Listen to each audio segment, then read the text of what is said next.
this is Emily. We welcome you to the Torrey Theater's production of A Midsummer Night's Dream. Before we start, we'd like to ask you all, or we would wish you, or to request you, or entreat you, yes, to silence any phones in order not to distract anyone. And we will record all of the performances, so please no photos and no videos. Please keep the aisles clear of all things, as there will be actors running up and down with lots of loud noises. In case of an emergency, the doors will be in the back and to your right. The restrooms are behind you down the hall. Hey David, shall we therefore pageant scene? We shall, and Lord, what fools these mortals be.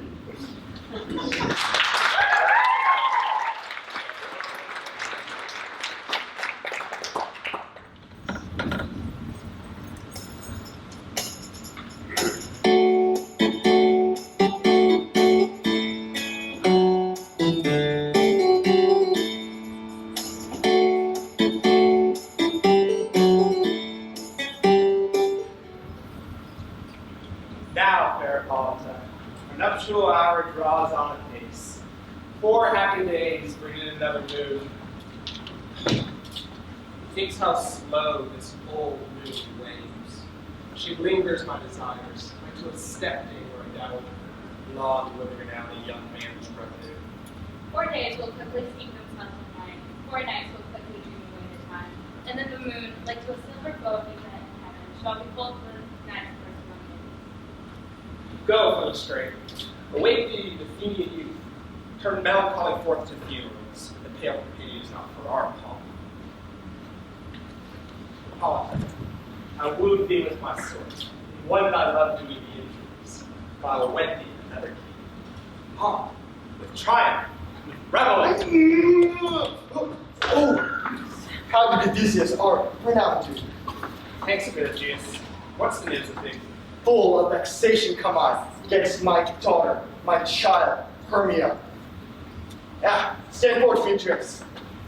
My good lord, this man hath consent to marry her. Stand forth, Lysander. My gracious Duke, this man hath bewitched the bosom of my child. This man with cunning has flinched the heart of my daughter, and turned her obedience, which is due to me, to stubborn harshness. And my gracious Duke, before here she not consent to marry Demetrius, I beg the ancient pillars of Athens. As she is mine, I can do with her as I please, either to marry this gentleman or to her death, as we provided in this case of law. What say you, fair maid? Be advised. To you, your father should be as a god, one that composure knows, one to whom you are but as a form in wax, by him imprinted, within his power to lead the figure or disfigure. Demetrius is a worthy gentleman. So is Lysander. Even so, one to your father's voice, the other must be held the worthier. I would my father looked but with my eyes. Rather, your eyes must with his judgment look. I do entreat your grace to pardon me. I know not by what power I may bold, nor how it may concern my modesty in such a presence here to plead my cause. Still, I beseech your grace that I may know the worst that may befall me in this case, if I refuse to wed Demetrius. Either to die the death, or to abjure forever the society of men. Therefore, question your desires, whether yield not to your father's choice. You can endure the livery of a nun, to live a barren sister all your days. So will I grow, so live, so die, my lord. For I will yield my virgin patent up unto his lordship, whose unwishing yoke my soul consents not to give sovereignty. Take time to pause. By the next new moon, sailing day is my beloved me, everlasting bond and fellowship.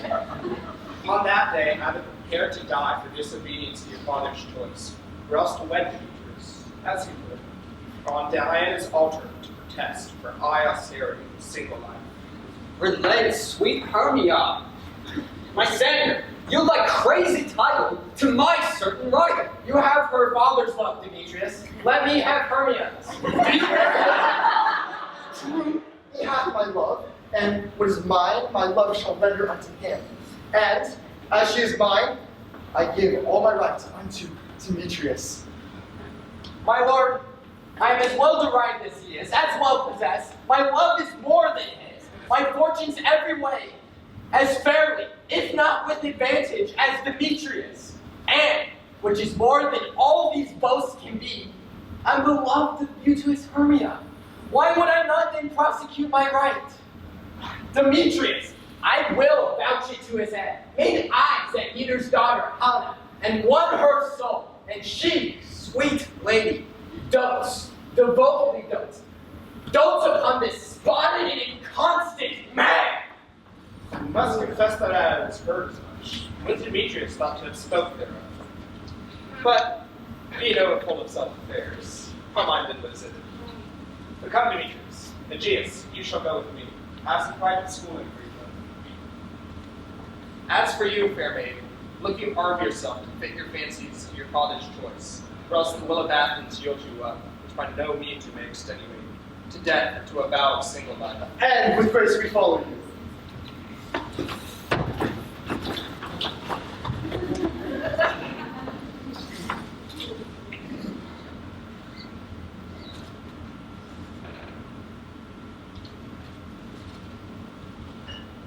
How now, my love? Why is your cheek so pale? Why do the roses there do things so quickly? Like the want of rain, which I could well attain them from the tempest of my eyes. Bind me, for aught that I could ever read, could ever tell by tale or history, the course of true love never did run smooth. Or it was difference in blood. Oh, cross, too high the enthralled to love. Or else miscasting in respective years. I was quite too old to be engaged, too young. Or it stood upon the choice of friends. Oh, hell! To choose love by another's eyes. Or, if there were a sympathy in choice, war, death, sickness did lay siege to it, making it, momentary as its sound, as short as any shadow or any dream, as brief as the lightning in the colleague night. Whene'er man hath the power to say, behold, the jaws of darkness do devour it up. So quick, bright things come to confusion. If, then, true lovers have been ever crossed, it stands as an edict in destiny. Then let us teach our trial patience, because it is a customary cross, as due to love as thoughts and dreams and sighs, wishes and tears, or fancies followers. Good persuasion. Therefore hear me, Hermia. I have a little aunt, a dowager of great revenue, and she hath no child. From Athens is her house, remote 7 leagues, and she respects me as her only son. There, gentle Hermia, may I marry thee, and at that place the sharp Athenian law cannot pursue us. If thou lovest me, steal forth thy father's house tomorrow night, and to the wood a league without the town. There I will stay for thee.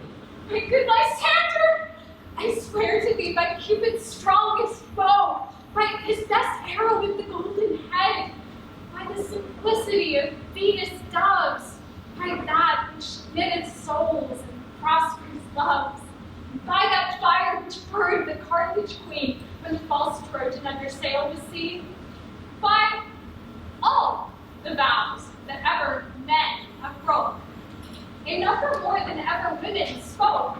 I cannot sing praise the past appointed me. Tomorrow too there will be with thee. Keep promise. Look, here comes Helen. Godspeed, fair Helena. Whither away? Call you me fair? Had fair again unsay. Demetrius loves your fair. Oh, happy fair. Your eyes are lodestars, your tongue sweet air, more tunable than lark the shepherd's ear, when wheat is green, when hawthorn buds appear. How happy, some or others, some must be. Through Athens, I am not as fair as she. But what of that? Demetrius thinks not so. He will not know all but what he do know. And as he errs, doting on Hermia's eyes, so I, admiring of his qualities. Sickness is catching all her favor, so yours I should catch, fair Hermia, ere I go. My ear should catch your voice, my eye, your eye, my your tongue a sweet melody. Were the world mine, Demetrius being faded, the rest I give to you to be translated. Oh, teach me how you look, and with what art you sway the motion of Demetrius' heart. I frown upon him, yet he loves me still. Oh, your frowns can such affection move.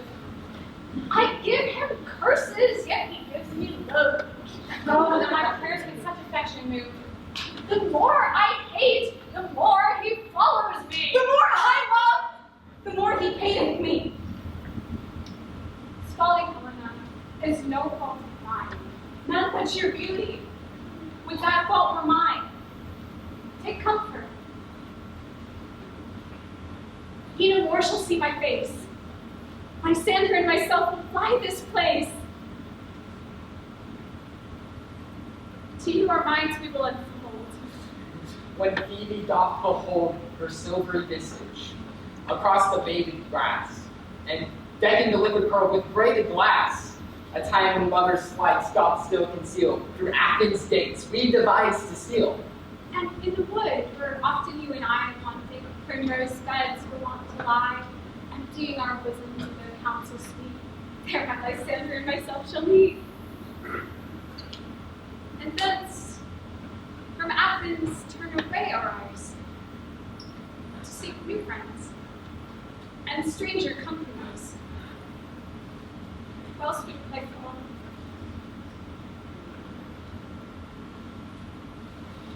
Pray thou for us, and good luck with thy Demetrius. Keep word, Lysander. I will, my Hermia.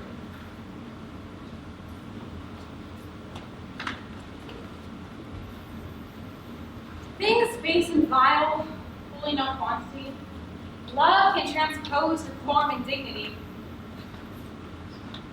Love is not with the eyes, but with the mind. And therefore is winged Cupid painted blind, nor hath love's mind of any judgment taste. Wings and no eyes figure unheedy haste. And therefore is love said to be as a child, for in choice he is oft so beguiled, as waggish boys themselves in games forswear, so the boy love is perjured everywhere. For ere Demetrius looked on Hermia's eye, he hailed down oaths that he were only mine.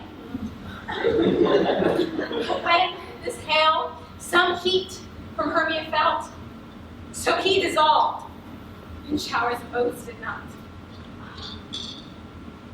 We must starve our sight from lover's food till morrow deep midnight.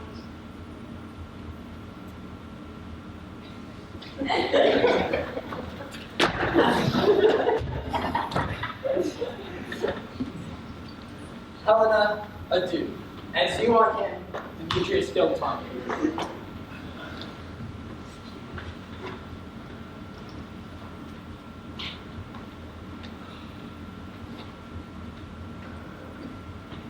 I will go tell Demetrius of fair Helena's flight. Then he will to the wood tomorrow night pursue her. And for this intelligence, if I have thanks, it is a dear expense. But here it be nigh to enrich my pain, have his sight thither and back again.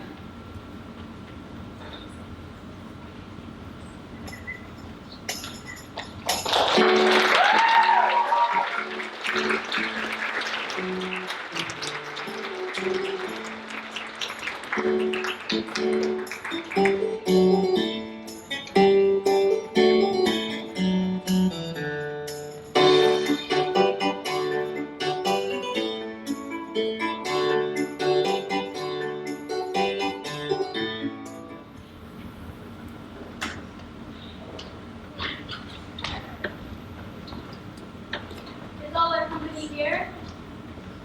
You were best called them gentlemen, man by man, according to the script.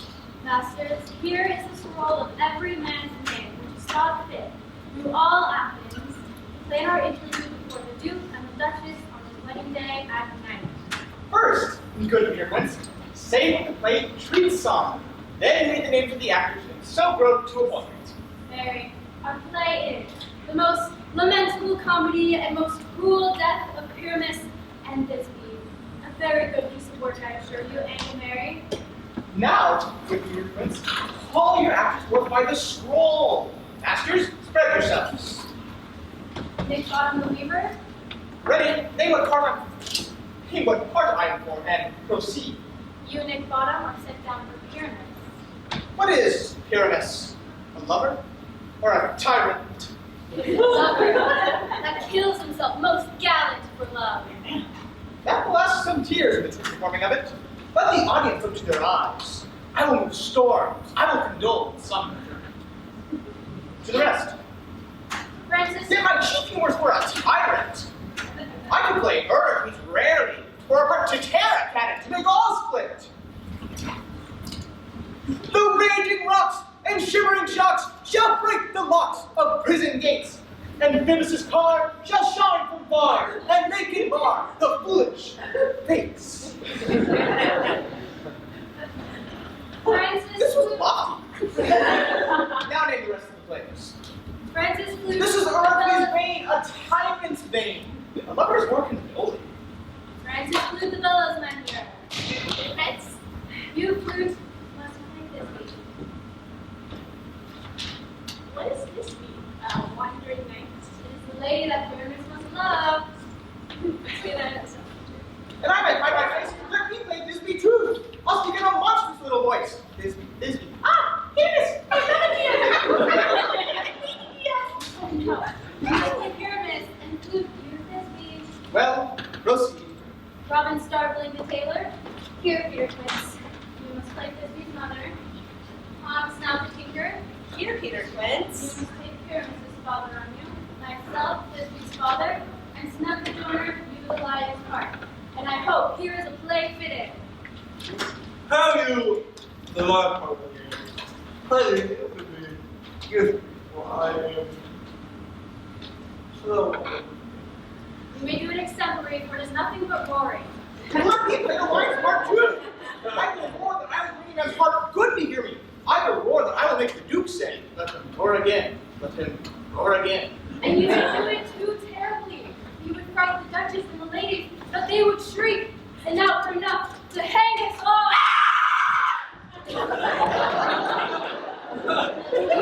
My grandchildrens, you should try to play it out of the wits. They would have no more discretion but to hang us. But I will aggravate my voice, that I may roar you as gently as any suckling dove. I will roar you as Torrey Nightingale. You must play Pyramus, for Pyramus is a sweet-faced man, a proper man, as one should see in a summer's day. He is the most lovely, gentleman-like man. Therefore, you must needs play Pyramus. Well, I will undertake it. Master. What beard were I best to play it in? Why, what you will, master. I do entreat you, request you, and desire you to rehearse your parts and hum them by tomorrow night. There we meet in the palace wood a mile without the town, by moonlight.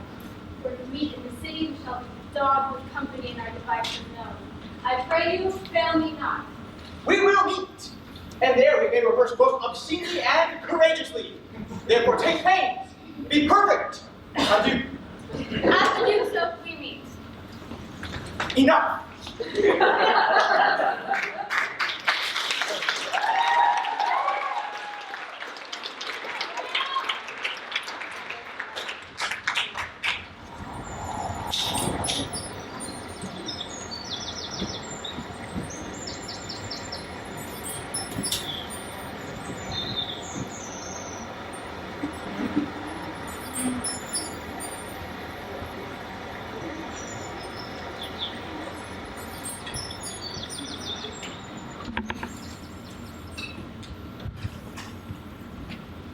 How now, spirit?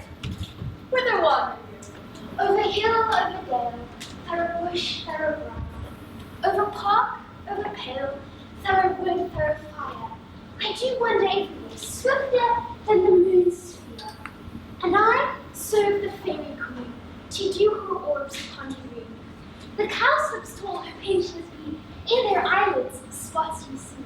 Those be rubies, fairy fairies, in their gold coats live their saints. I must go seek some daughter, and have a pearl in every cowslip's ear. Farewell, thou love of spirits, I'll be gone. Our fairy queen with all her elves come here. The king doth keep his revels here tonight.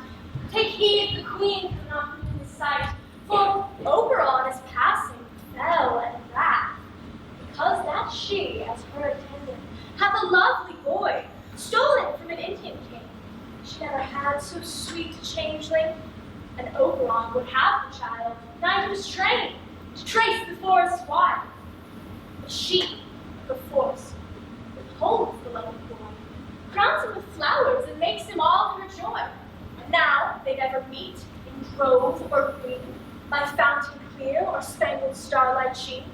But they do swear that all their elves for fear creep with the acorn cups and hide in there. Either I mistake your shape and make you quiet, else you are that shrewd and knavish sprite, called Puck or Good Fairy. Are you not he that scares the maidens of the dream? Hobgoblin they call you, or Sweet Puck. You do their work and they shall have good luck. Are you not he? Thou speakest aright. I am that merry wanderer of the night. I jest to Oberon and make him smile when I have fat and bean-fed horse beguiled, neighing in likeness of a filly foal, and sometime lurk I in the gossip's bowl, in very likeness of a roasted crab. And when she sips against her lips I bob, and on her wither do like cordial. The wildest aunt, telling the saddest tale, sometimes a 3-foot stool mistaketh me. Then of course slip dives from her bum, down topples sheer, terror cries and falls into a cough.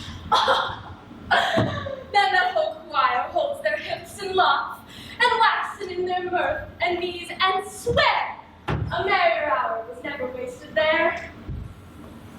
But, Rule Fairy, here comes Oberon, And here my mistress, would that he were gone.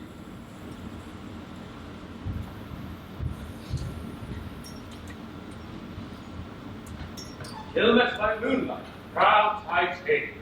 What, jealous Oberon? Fairy, skip hence. I have forsworn his bed and company. Tarry, rash, what? Am I not thy lord? Then I must be thy lady. But I know when thou hast stolen away from fairyland, and in the shape of Corin sat all day, playing on pipes of horn and versing love to amorous Phillida. Why art thou here? Come from the farthest deep of India, but that, forsooth, the bouncing Amazon, your buskined mistress and your warrior love, to Theseus must be wedded, and you come to give their bed joy and prosperity?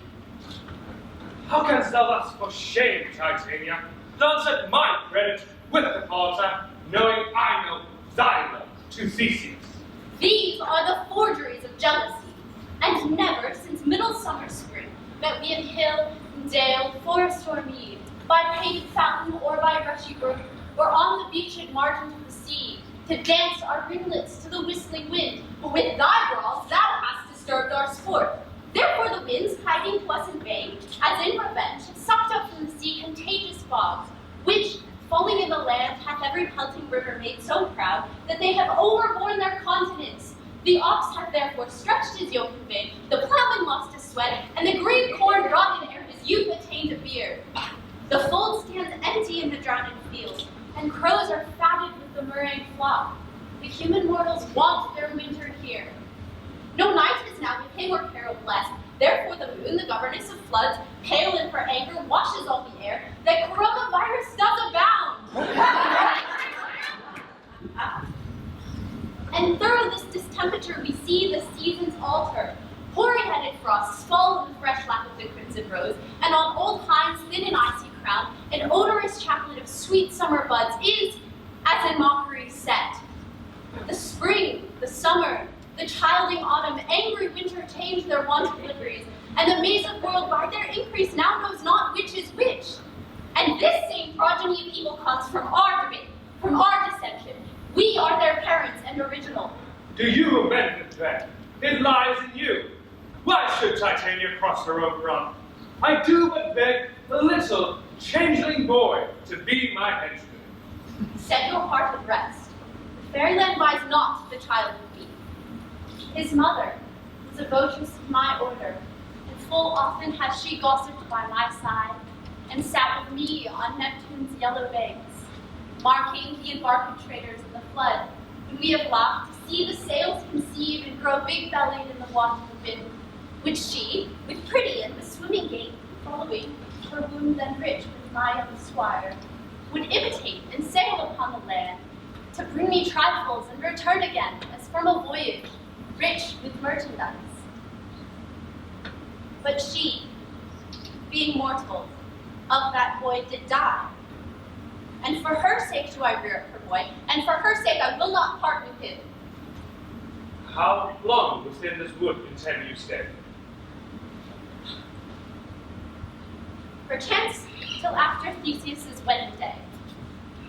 If you will patiently dance in our vows, and see our moonlight revels, go with us. If not, shun me, and I will spare your haunts. Give me that boy, and I will go. Not that I have my kingdom. Fairies away, you shall tie down right if I longer stay. Well, go thy way! Thou shalt not from this grove till I commend thee for this injury. My gentle pup, come hither. I saw that thou didst not, flying between the cold moon and the earth, Cupid, all armed. A certain aim he took, and a fair vessel thrown it by the west, and loosed his love shaft smartly from his bow, as it should pierce 100,000 hearts. But I might see young Cupid's fiery shaft quenched in the chaste beams of the watery moon, and the imperial watchers hastened on in maiden meditation, fancy free. Yet marked I where the bolt of Cupid fell. It fell from a little western flower, the full milk white, now pearl with love's wound. Fetch me that flower. The herb I showed thee once, the sleeping juice of it on eyeless lady will make or man or woman madly dote upon the next live thing it sees. Fetch me this herb, and look thou meet me ere the first call. Fear not, my lord, your servant shall do so. Having once seduced, watch Titania when she's asleep, and drop the liquor in her eye. The next thing that she, waking, looks upon, he's a lion or a bear, a wolf, a bull, a meddling monkey, or a busy ape. She shall pursue it with the soul of love. And ere I take this charm from off her sight, as I can take it with another herb, I'll make her render up a page to me. I love thee not, therefore pursue me not. But who comes here? I am invisible. And I will overhear their conference. Where's Lysander and fair Hermia? The one I'll stay, the other stayeth me. Thou toldest me they were stolen to this wood, and here am I, in wood within this wood, because I cannot meet my Hermia. And get thee gone and follow me no more. You draw me, you hard-hearted advocate, and yet you draw not I from my heart, as true as steel. Leave you your power to draw, and I shall have no power but to follow you. Do I entice you? Or do I speak you fair? Or rather, do I not, in plainest truth, tell you I do not, nor cannot, love you?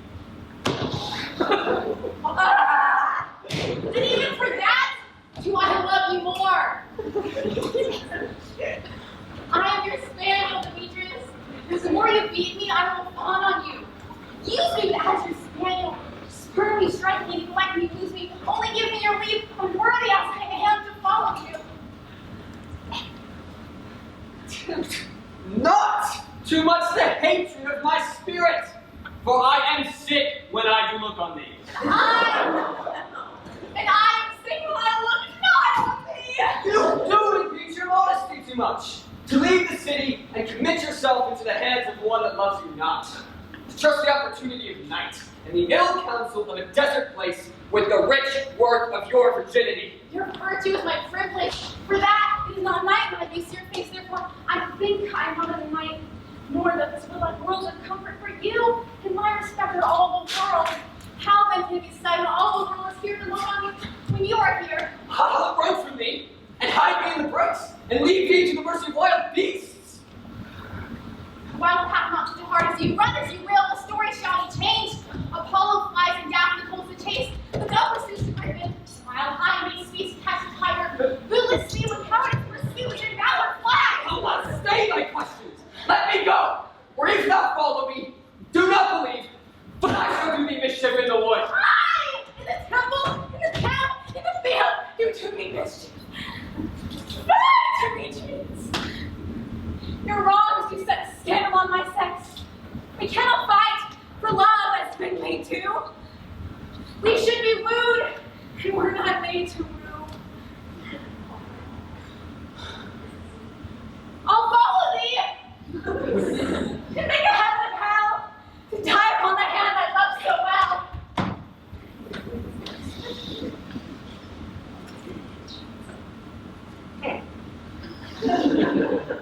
Very well, Eros. Ere he do leave this grove, thou shalt fly, and he shall seek thy love.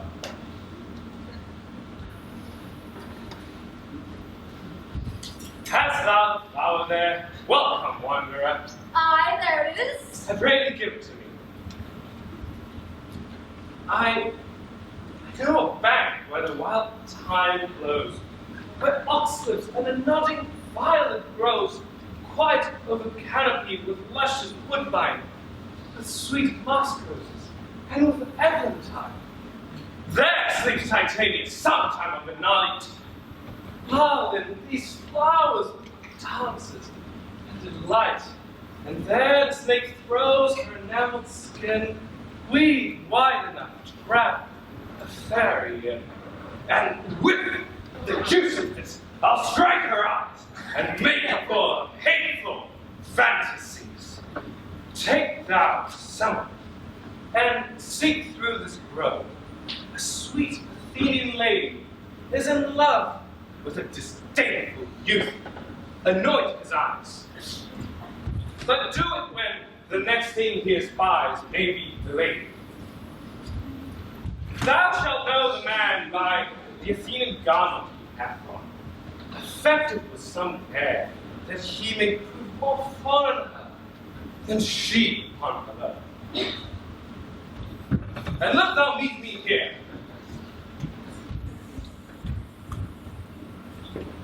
Fear not, my lord. Your servant shall do so.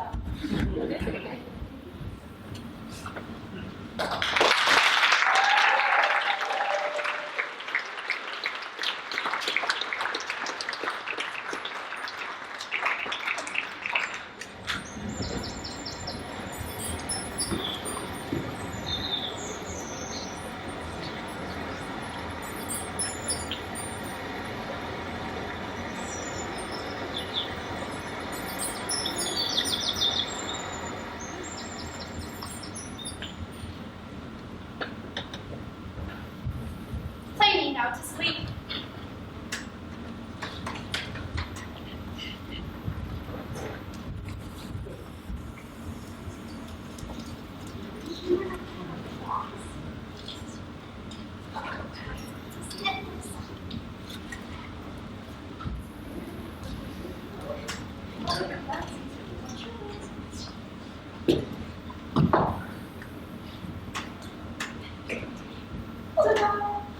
Now, to your offices, and let me rest.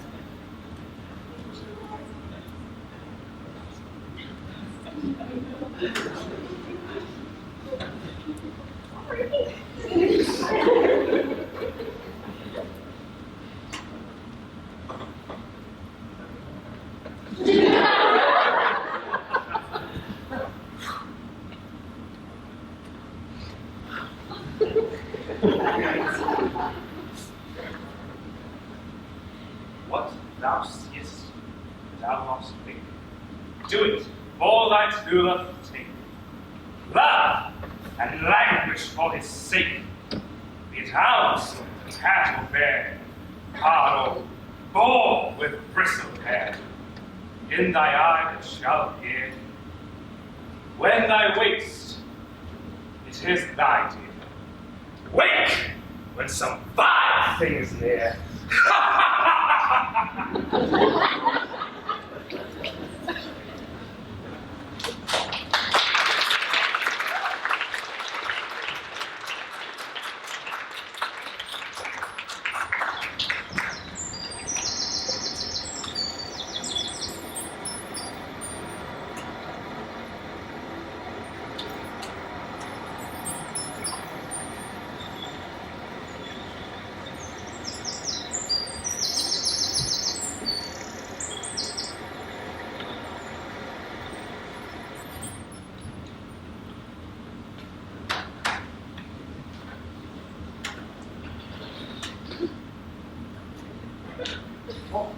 Fair love, you'll faint with wandering in the wood, and to speak troth, I have forgotten our way.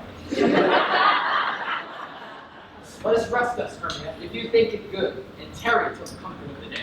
It's so nice, Senator. Thank you very much. I will come and thank you for my head. One turf shall serve as pillow for us both. One bed, one heart, two bosoms, and a single troth.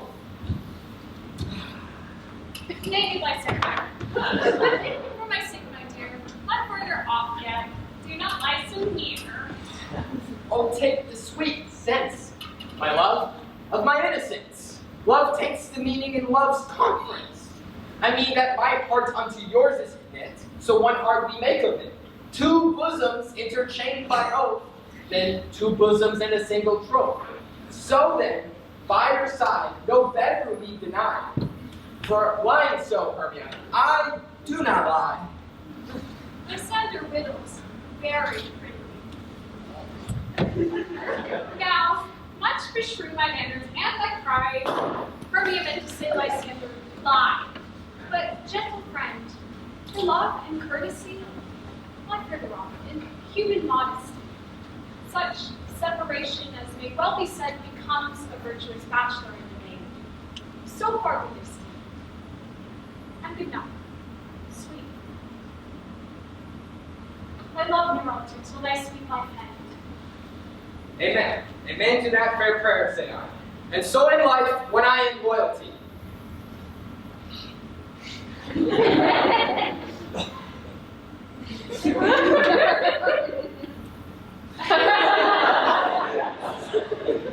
Here is my bed. Sleep give me all his rest.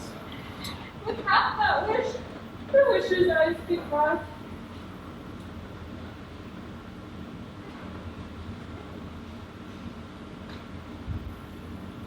Night and silence. Who is here? Weeds of Athens doth wear. This is he my master said, despiseth the offending maid. And here that maid is sleeping sound, on the dank and dirty ground. Pretty soul, she durst not lie so near this lack love, this kill courtesy. Churl, upon thy eyes I throw all the power that this charm doth owe. When thou wakest, let love forbid sleep his seat upon thy eyelid. And so awake when I am gone, for I must now to Oberon. Any of thou to kill me, sweet Demetrius. Charge thee, hence, and do not haunt me thus. Oh, wilt thou darken me, do not so. Stay! On thy peril, I alone will go. Oh, I am out of breath in this font chase. Oh, the more my prayer, the lesser is my grace. Happy is Hermia, where'er so she lies, for she has blessed and attractive eyes. How came her eyes so bright? Not with salt tears. If so, my eyes are oftener watched than hers. No, I'm as ugly as a bear. For beasts that meet me, we run away for fear. Therefore, though no marvel do Demetrius do as a monster fly my presence thus.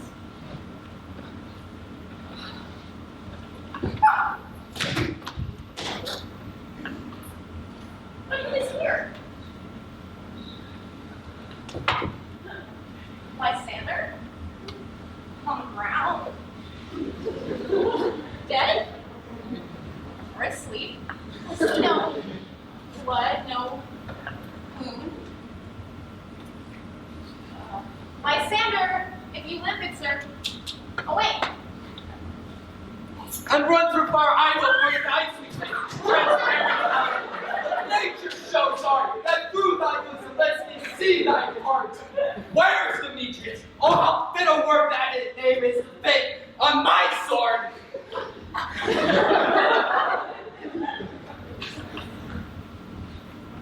Do not say so, Lysander. Say not so. What?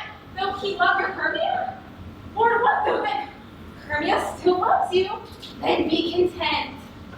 Content with Hermia? No. I do repent the tedious moments with her I spent. Not Hermia, but Helena I love, who would not change a raven for a dove. The will of man is by his reason swayed, and reason says you are the worthier aid. Things growing do not ripen till their season, so I, being young till now, ripe not to reason. So, touching the point of human skill, reason becomes the marshal to my will, and leads me over to your eyes, where I overlook love's stories written in love's richest book. Wherefore was I this keen mockery born? When at your hands did I deserve the scorn? 'Tis not enough, young man, that I never can deserve. A sweet look from Demetrius' eye, and you. Must out my insufficiency. Good trophy to be wrong, good suit you do in such a disdainful manner, me to woo. But very well. Perforce, I must confess, I value a modern more true gentleness. Oh, that a lady of one man refused should of another, therefore give used. She sees not Hermia. Hermia sleep, thou there. And never mayest come Lysander near. For as the serpent of the sweetest things, the deepest loathing to the stomach brings. Whereas the heresies that men do leave are hated most by those they did deceive. So thou, my serpent and heresy, of all be hated, by the most of me. And now, all my powers, address your love and might to honor Helen and be her knight.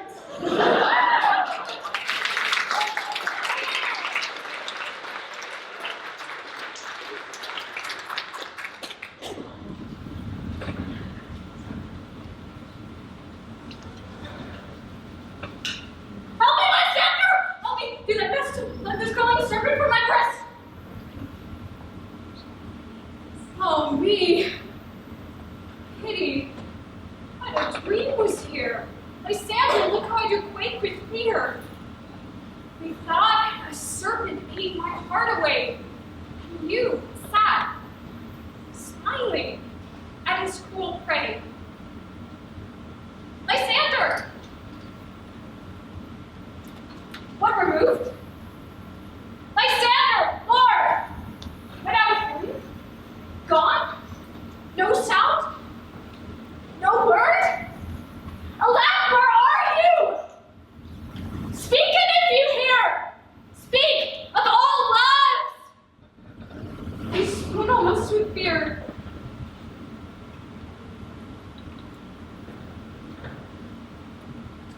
No? And I will perceive you are not mine. Either death or you will find immediately.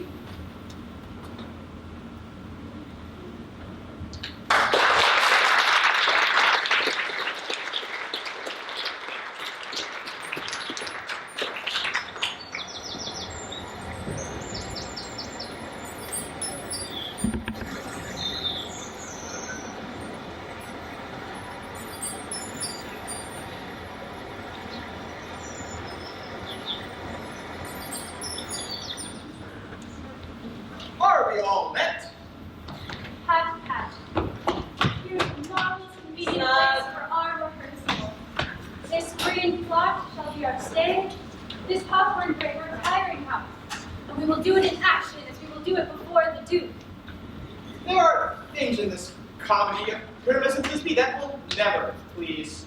First, Pyramus is to draw a sword and kill himself in it. That the ladies are not allowed. How would you do that? Fire lacking, a perilous fear. I believe we must leave the killing out when all is done. Not a whit. I have a device to make all well. Write me a prologue, and let the prologue seem to say we will do no harm with our swords, and Pyramus is not killed indeed. And, for the more better assurance, tell them that I, Pyramus, am not Pyramus, but Bottom the Weaker. Just to put them out of here. Won't the ladies be afeard of a lion? I fear it, I promise you. Master.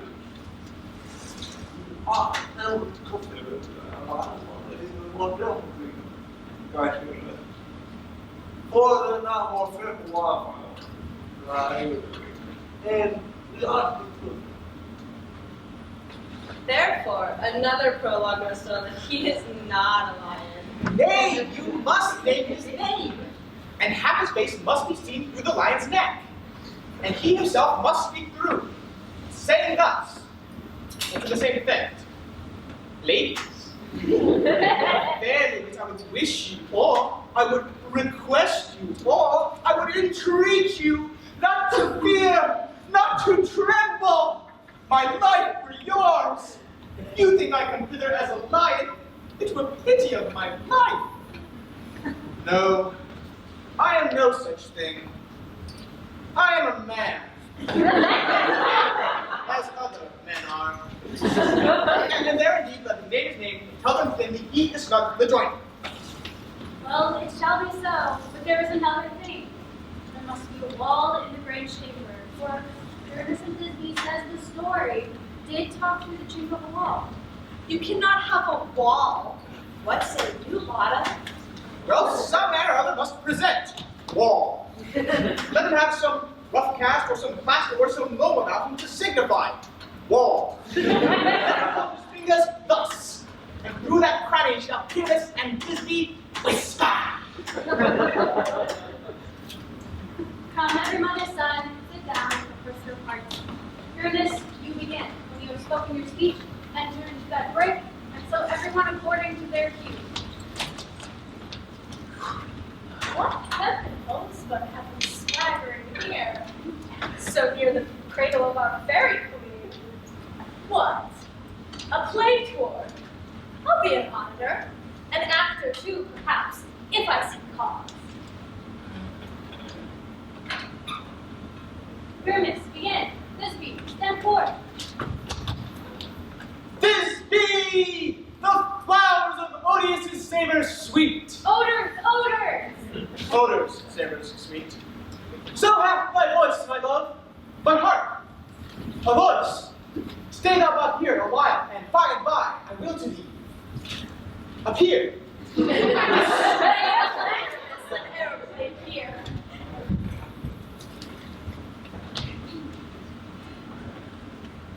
But must I speak now? I marry must you. For you must understand, he goes but to see a noise that he heard and is to come again. Most radiant Pyramus, most lily white hue, a color like the red rose on triumphant banner, most crispy banana, and even most lovely Jew. I'll meet thee, Pyramus, at Ninus.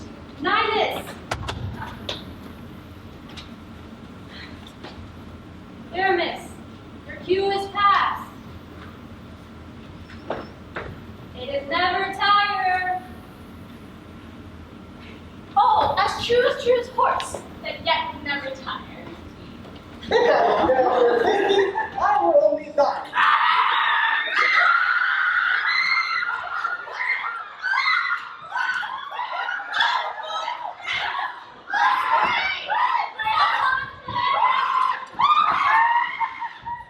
I'll follow you, I'll lead you about the ground, through bog, through bush, through brake, through ride. Sometime a horse I'll be, sometime a hound.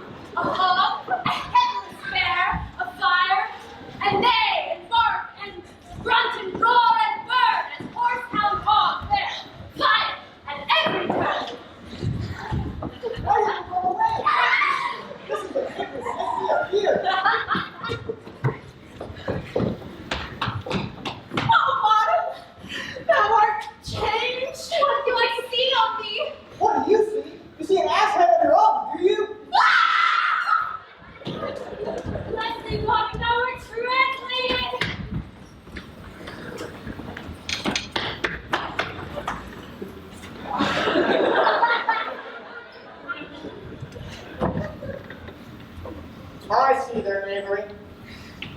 This is to make an ass of me. If they could. But I will not stay in this place. I will walk up and down. I will walk up and down here and sing the thing here that I am not afraid. Somebody wants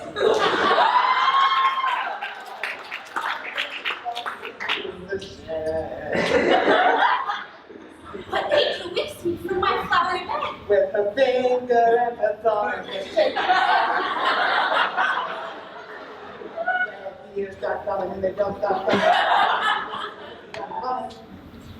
He could have money. I might just break the ground by the fleas, or perhaps the ground is something in his mouth.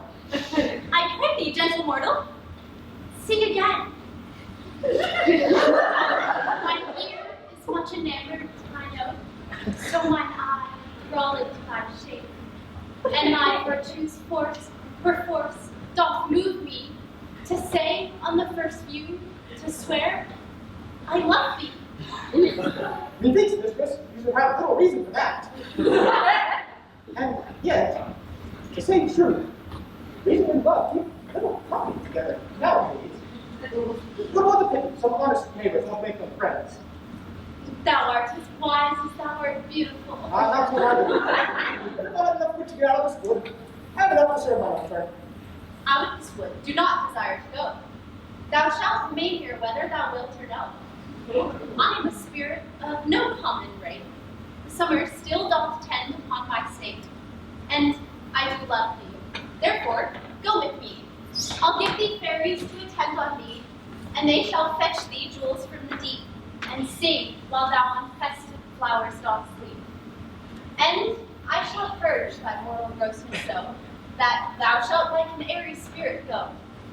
Peace blossom, cobweb, moth, mustard seed. Ready? And I. And I. And I. Where shall we go?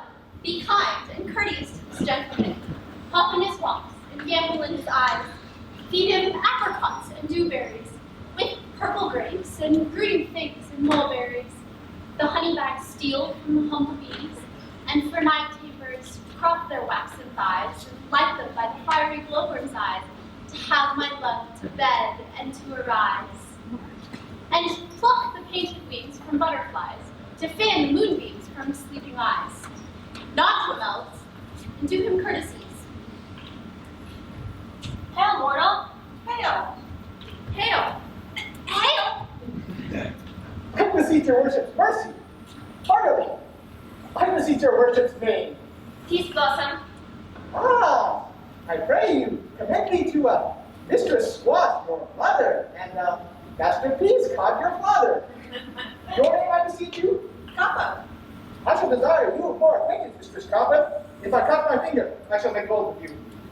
Your name, honest lady? Mustard seed. Ah, I promise you, your family have made my life wanted, and now I shall desire you more acquaintance, good Mistress Mustard Seed. Come, wait on him. Weep to my bower. The moon, methinks, looks with watery eye, and when she weeps, weeps every little flower, lamenting some enforced chastity. Tired.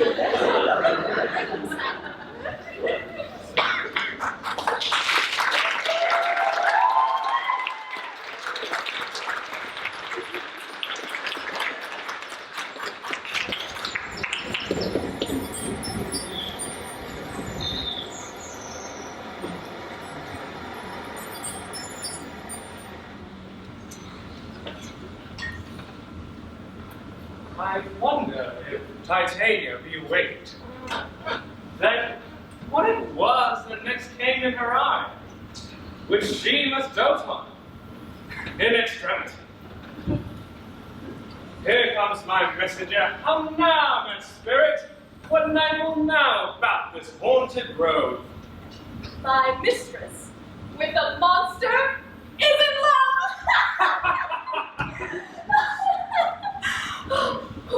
Near to her close and consecrated bower, while she was in her dull sleeping hour, a crew of catches, rude mechanicals that work for bread upon Athenian stalls, were met together to rehearse play intended for great Theseus' nuptial day. The shallowest thick skin of that barren sort who Pyramus presented in their sport forsook his scene and entered in a bridge. When I did him at this advantage take, an ass's knoll I fixed it on his head. Anon his Thisbe must be answered, and forth my mimic comes, when they him spy, as wild geese at the creeping fowler eye, or russet-painted choughs, many in sort, rising and cawing at the gun's report, do sever themselves in maddening sweep the sky. So at his sight, away his fellows fly, and as I step, o'er and o'er one falls, he murder cries and help from Athens calls. I led them on in this distracted fear, and left sweet Eros translated there. Well, in that moment, so it came to pass, Titania waked and straightway loved Eros. This was a better than I could devise. But hast thou yet lashed the Athenian's eyes with the left juice, as I did bid thee do? I took him sleeping, that is finished too. That the Athenian woman by his side, when he waked, of course she must be I. Stand close, this is the same Athenian. This is the woman, but not this the man. Oh, I rebuke you, him that loves you so. Lay breath so bitter on your bitter foe. Now I would chide that I should use thee worse, for thou, I fear, hast given me cause to curse. If thou hast slain Lysander in his sleep, being o'er shoes and blood, plunge in the deep and kill me too. The sun was not so truant in the day as he to me. Would he have stolen away from sleeping Hermia? I'll believe as soon this whole earth may be bored, and that the moon may through the center creep, and so displease her brother's noontide festivities. It cannot be that thou hast murdered him. So should a murderer look. So dead, so grim. So should the murdered look. So should I, pierced to the heart with your stern cruelty. Yet you, the murderer, look as bright, as clear as yonder Venus in her glimmering sphere. What's this to my Lysander? Where is he? Could Demetrius, wilt thou give him me? I'd rather give his carcass to my house. Oh, God, brother! The threats me past the belt and made his patience! Hast thou slain him then? Henceforth be never numbered among men. Oh, what? Still true, even for my sake. Durst thou have looked upon him, being awake, and hast thou slain him sleeping? Oh, great touch! Could not a very worm and adder do so much?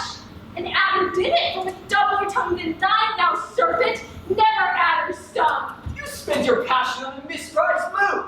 I'm not guilty of Lysander's blood, nor is he dead, for aught that I can tell. I pray thee, tell me that he is well.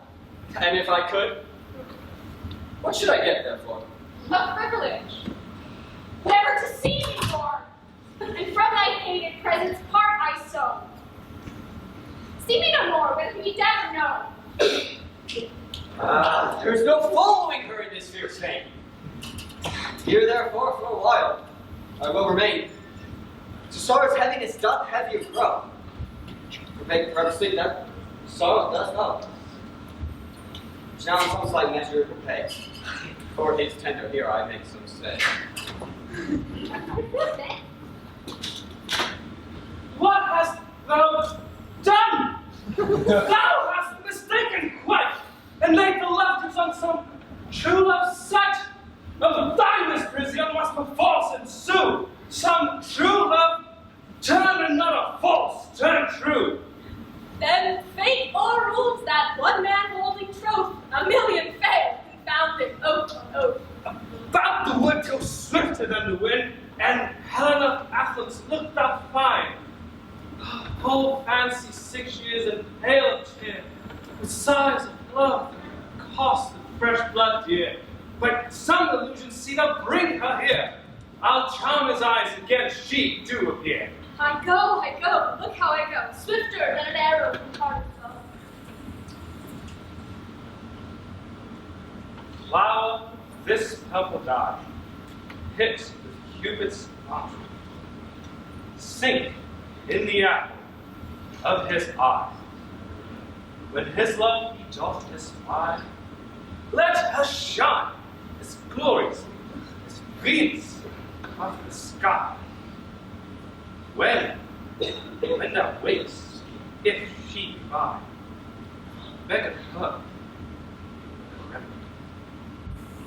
Captain of our fairy band, Helena is here in hand, and the youth, Mr. Pliny, pleading for a lover's fee. Shall we their fond pageancy? Lord, what fools these mortals be! Stand aside. The noise they make will cause Demetrius to wake. Then we'll two at once woo one. That must needs be sport alone, and these things do best please me that befall preposterously.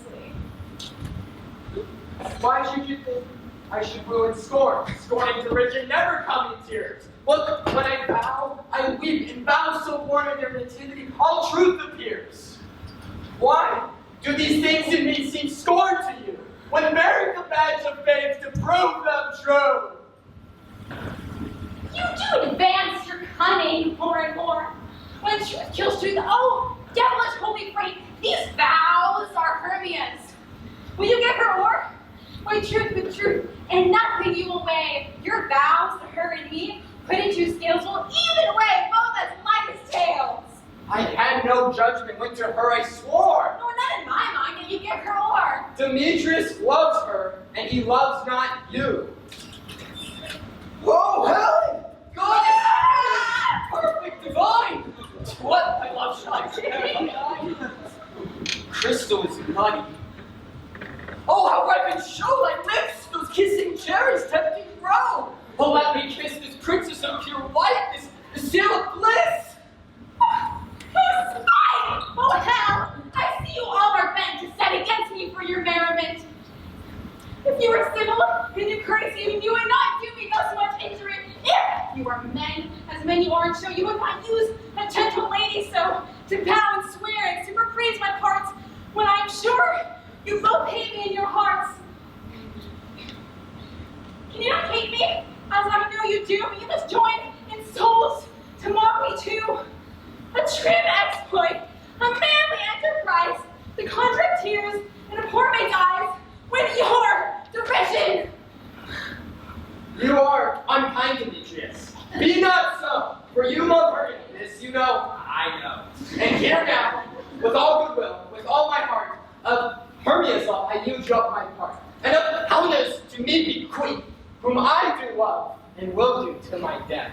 Oh, never did mockers waste your idle breath. Lysander, keep thy Hermia. I will not. If ever I loved her, all that love is gone. My heart to her is, guess why so true. And now to Helen is at home returned, there to remain. Helen, it is not so. Disparage not the faith thou dost not know, lest to thy peril thou apply it dear. Look where thy love comes. Yonder is thy dear. Dark night into the eye function takes me. By mine eye thy sin and frown, my ear I think it brought me to thy sound. But why untie me, dost leave me so? Why should he stay when love doth press him to go?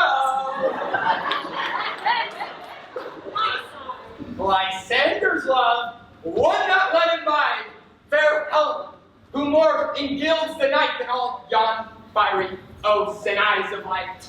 Why sinkest thou me? Could this not make thee know the hate I bear thee made me leave thee so? You sweet eyes, you face, it cannot be.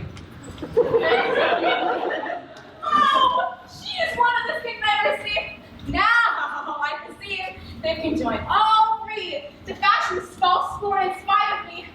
Dangerous Hermia, most ungrateful maid, have you with these contrived to bring me with this proud vision?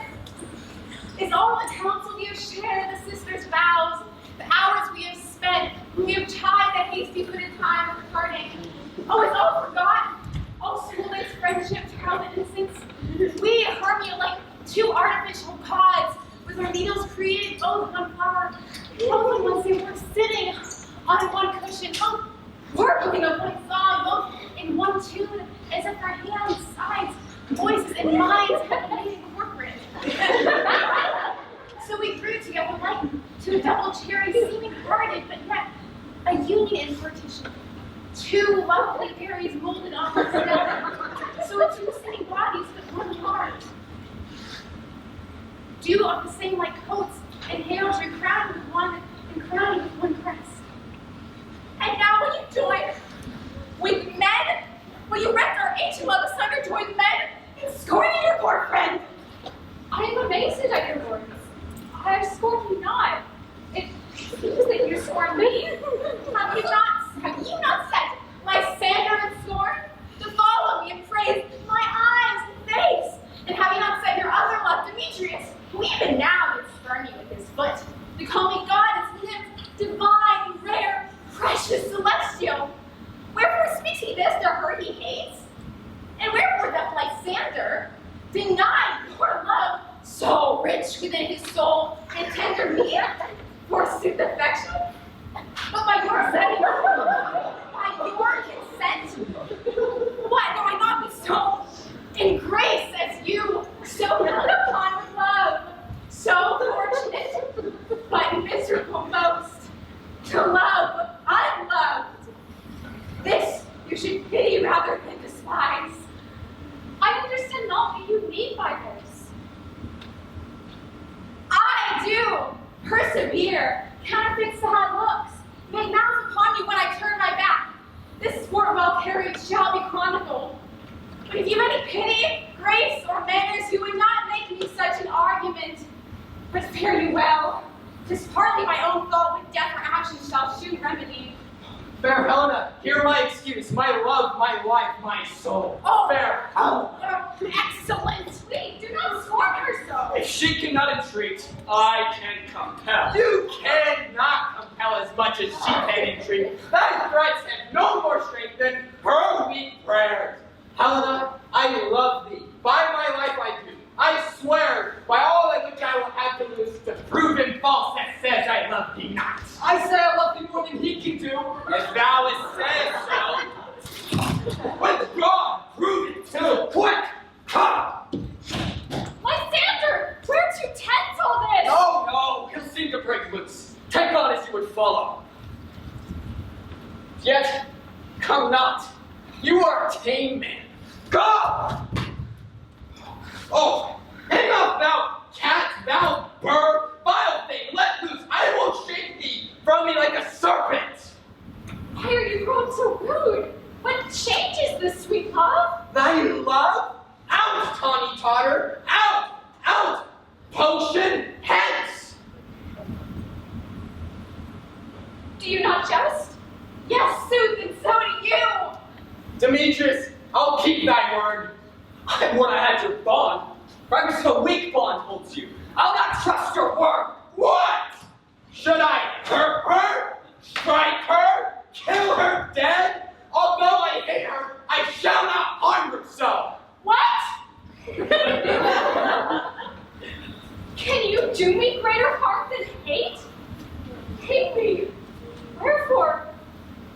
Oh me, what news, my love? Am not I Hermia? Are not you Lysander? I am as fair now as I was erewhile. Since night you loved me, yet since night you left me. But then you left me. Oh, the gods forbid. In earnest, shall we say? I, by my life, and never did desire to see thee more. Therefore, be out of hope, of question, of doubt. Be certain, nothing truer, 'tis no jest, that I hate thee and love Helena. You juggler! You canker blossom! You thief of love! Have you come by night and stole my love's heart from him? Fine, I faith! Have you devised me no maiden shame? You should tear impatient answers from my gentle tongue? Fine!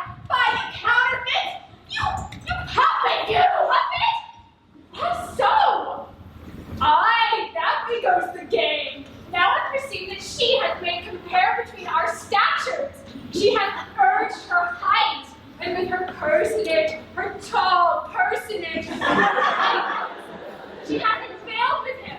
And are you grown so high in his esteem because I am so dwarfish and so low? Although I now painted navel, speak! I am not yet so low that my nails can reach gentlemen, let her not hurt me. I was never cursed. I don't get to all the truishness. Let her not strike me. I'm arraigned me for my cowardice. But perhaps because you may think because she is something lower than myself that I can match her. Lower again!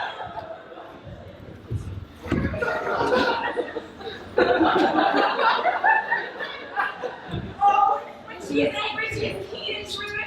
She was a vixen when she went to school, and when she be but little, she is weak. Good looking! Let me suffer her to flout me thus. Let me come to her!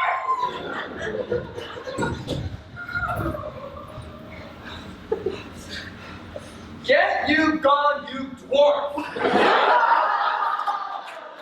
Ignorant, not brass made, you bead, you acorn, or to officials and permanent for your services. Let her alone. Speak not of Helena, take not her part. For if thou dost intend never so little show of love to her, thou shalt abide it.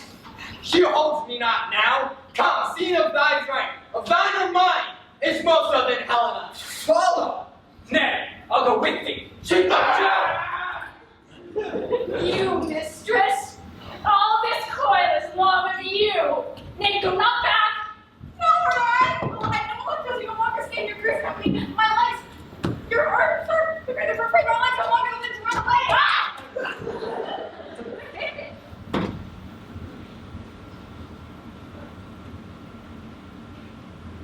I am amazed. I know not what to say.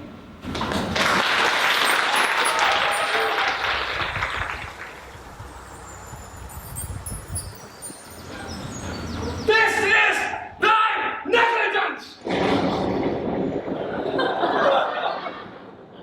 Still, thou mistakest, or else committest thy knaveries willfully. Believe me, King of Shadows, I mistook. Did not you tell me I should know the man by the Athenian garments he had on? And thus far blameless proves my enterprise, that I have anointed an Athenian's eyes. And so far am I glad it so did sort, as this their jangling, I see sport. Thou seest these lovers seek a place to fight. High therefore puck and overcast the night, and lead these testy rivals so astray as one come not within another's way. Like till Lysander sometime frame thy tongue, then stir Demetrius up with bitter wrong, and sometime rail thou like Demetrius, and from each other look thou lead them thus, till all their brows death counterfeiting sleep, with leaden legs and batty wings doth creep. Then crush this herb into Lysander's eye, whose liquor hath this virtuous property to take from thence all error with as much, and make his eyeballs roll with wonted sight. When they next wake, all this derision shall seem a dream and fruitless vision, and back to Athens shall the lovers wend, with leagues, with days of that shall never end. Whilst I in this affair do the employ, I'll to my queen and beg her Indian boy, and then I will her charmed eye release from monsters' view, and all things shall be peace. Very well, my lord, I shall do so.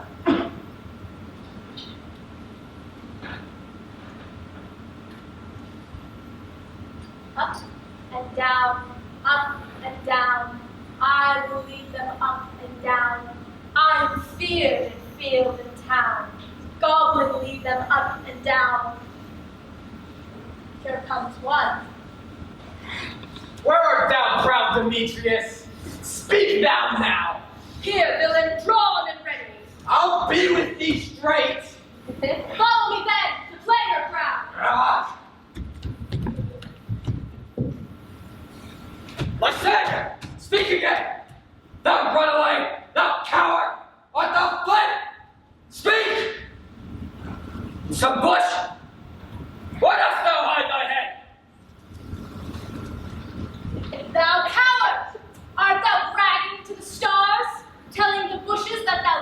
for war and wilt not come? Come, recreant, come thou child, I'll whip thee with a rod. He is defiled that draws his sword on thee. Yet, art thou there? Follow me, we'll try no manhood here.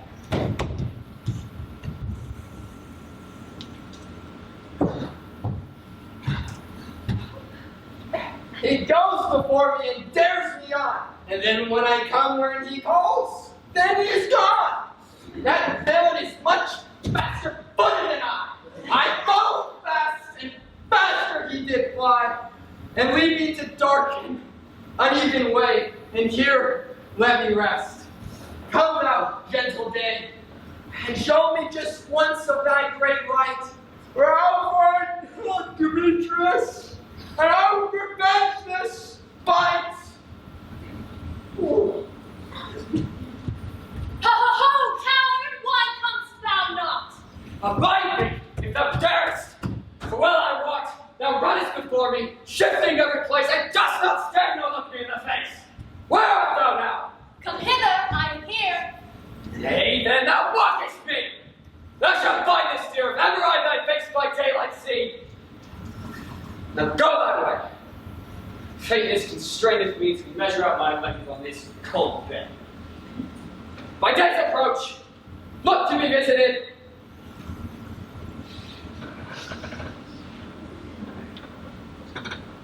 Oh, weary night. Oh, long and tedious night.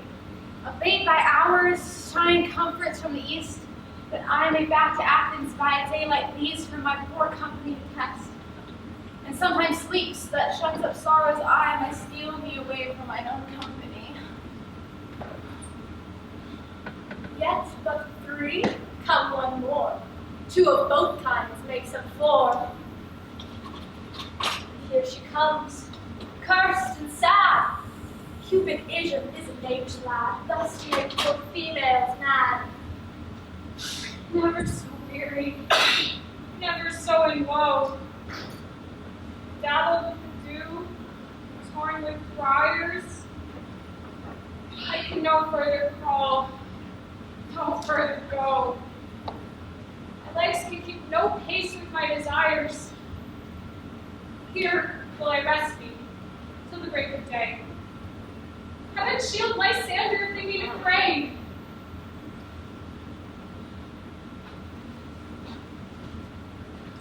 On the ground, sleep sound. I'll reply to your eye, gentle lover, ready. When thou wakest, thou takest true delight in thy former lady's eye.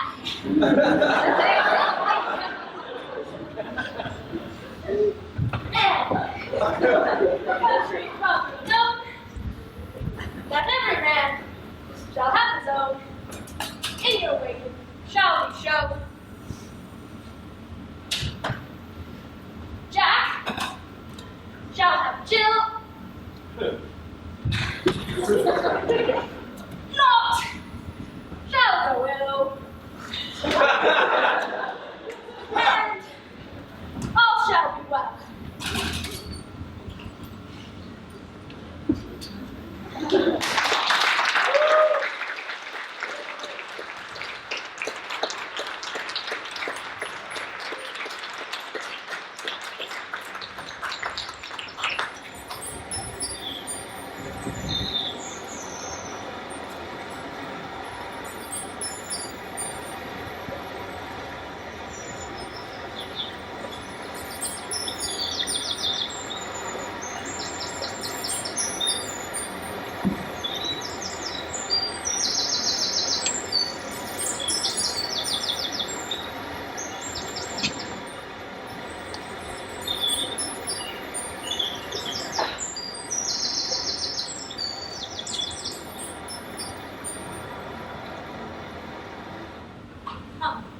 Sit thee down, flowery bed, while I thy amiable cheeks do coy, and stick musk roses in thy sleek smooth head, and kiss thy fair large ears, my head.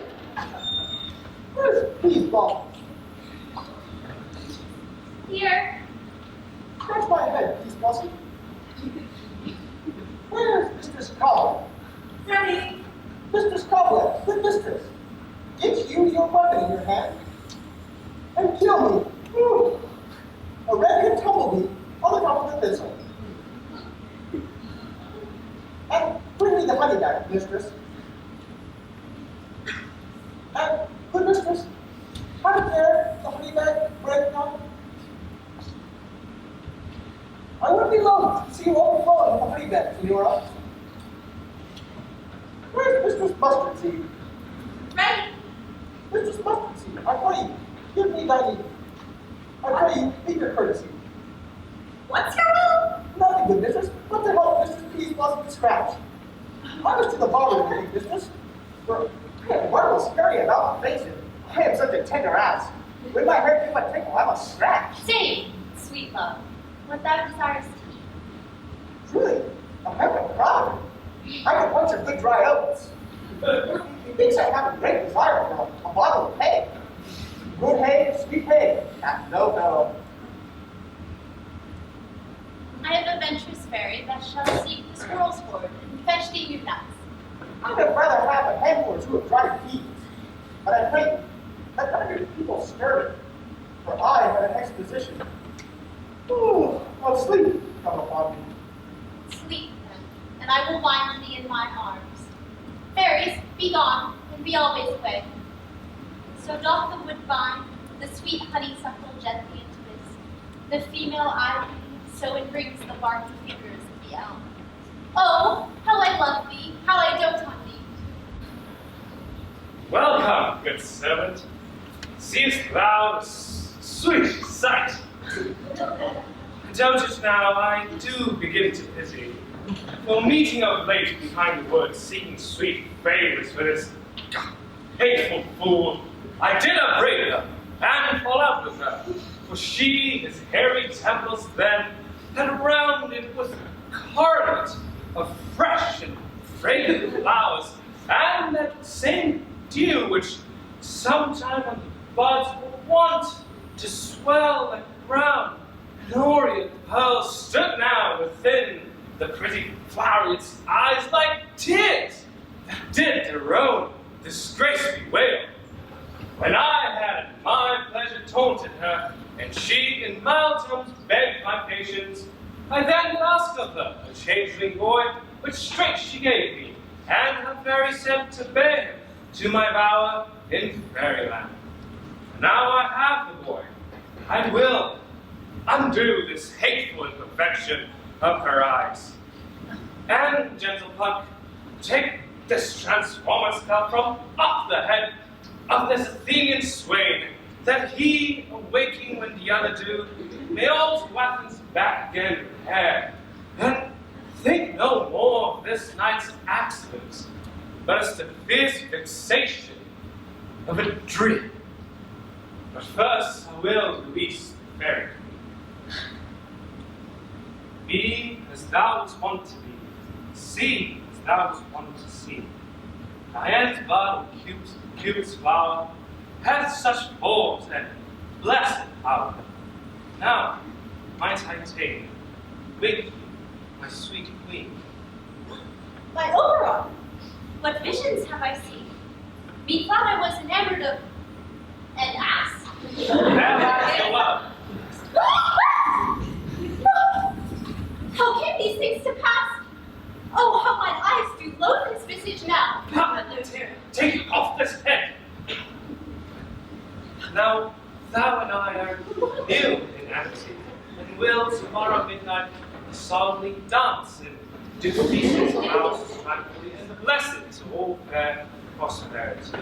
And there shall the pairs of faithful lovers be, wedded with Theseus, all in joy. Fair king, attendant mark, I do hear the morning lark. Then, my queen, in silent sad trip we after that shade. Be the glow come soon, swifter than the wandering road. Come, my lord, and in our flight, tell me how it came this night that I, sleeping here, was found with these mortals on the ground.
with them occupied, trod up and down soft. What lives are these? This is my daughter. This Lysander. And this Demetrius. And this is old Neater's daughter. Helena? No doubt there was a burning to observe the rite of May, in hearing grace of our solemnity. But speaking of this, is not this the day that Hermia should give an answer of her choice? It is, my lord. Go, bid the huntsmen wake them in their wards.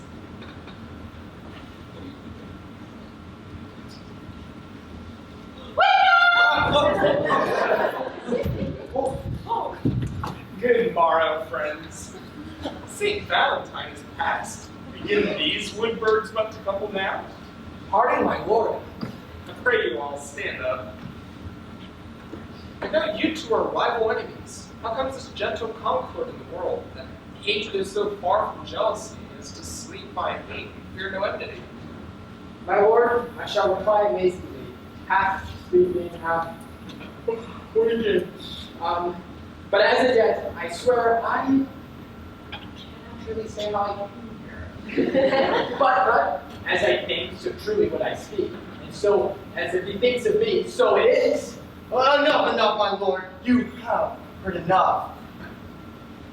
Demetrius, they would have run away. They would have stolen away. I beg the law upon his head. Because they would have left. And they would have defeated us. You of your wife and me of my consent that she should be your wife. My lord, fair Helen told me of their stealth, of this their purpose hither to this wood, and I am sure it came and followed them. Fair Helena in fancy following me. But my good lord, I wot not by what power, but by some power it is.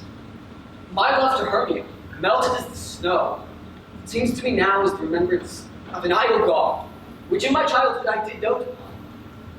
And all the faith, the virtue of my heart, the object and the pleasure of mine eye is only Helen. To her, my lord, was I betrothed ere I saw her. But like a sickness did I loathe this fear.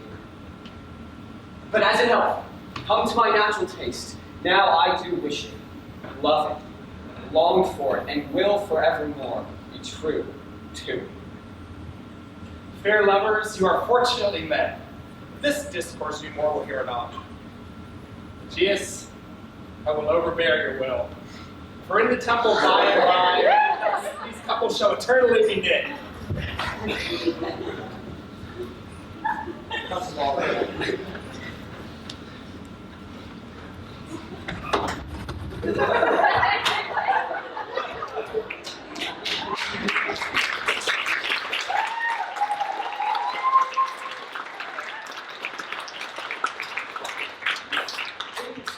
Small and indistinguishable, like far off mountains turning into clouds. Methinks I see these things with parted eye, and everything seems double.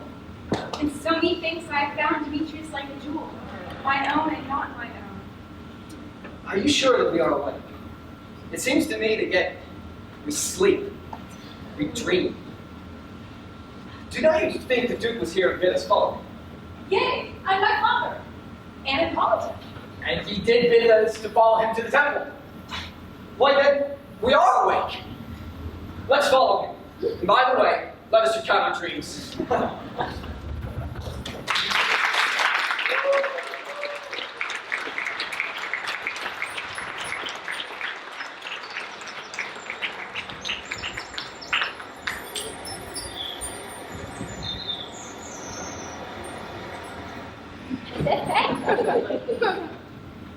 When my cue comes, call, and I will answer.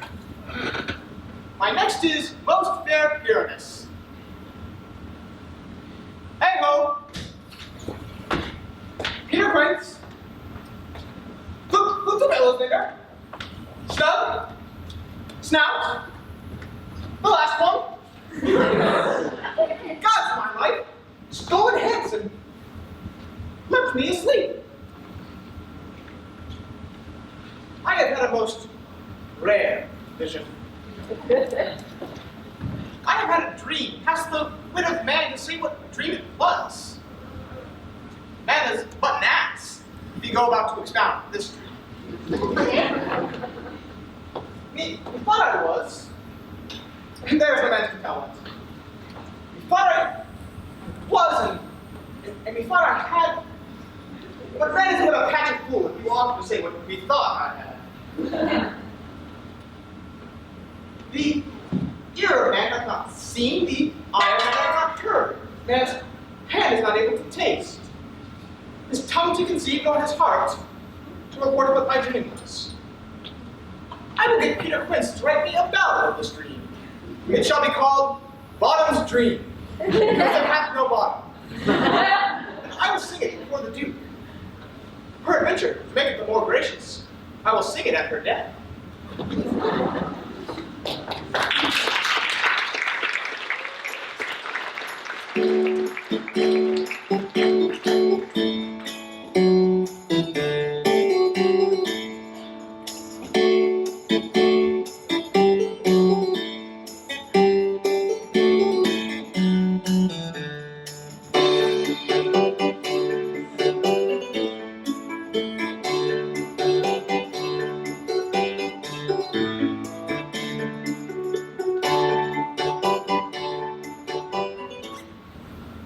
Have you seen the Bottom's house? Has he come home yet?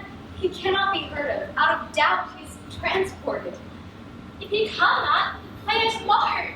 It is not hard, doth it? It is not possible. We have not a man in all Pyramus able to discharge the part of Pyramus, but he! No, he has simply the best handicraftsman in Athens. Yea, the best person too, and the very paramour for a sweet voice. You must say paragon. A paragon, God bless us, for the thing of not. Master, you can just there are two or three more good enemies to me. And if I'm fighting on board, you'll hold him in. Oh, sweet lily bottom, thou hast lost a sixpence a day in pyramids. Sixpence a day. For nothing! Hey, yeah! Yeah! Where are these lads? Where are these Turks? Almost courageous day, almost happy hour! Masters, I am to discourse wonders, but ask me not what. For if I tell you, I'm no true Athenian. Oh, tell us, sweet Bottom. All I will say is that the Duke hath died. Get your apparel together. Meet presently at the palace. Every man with order his part. For the short and longest, hard play is preferred. And masters, eat no onions, nor garlic. For we are to utter sweet bread. For I do not doubt to hear them say it is a sweet comedy. No more words. Away! Go! Away!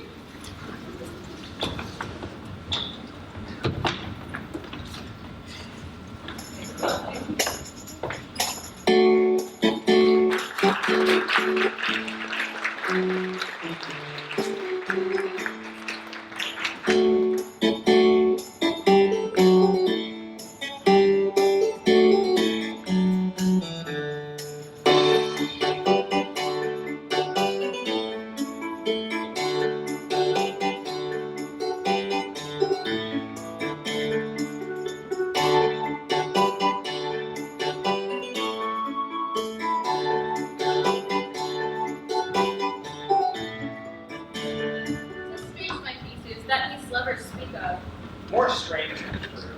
I never may believe these antique fables or these fairy ploys.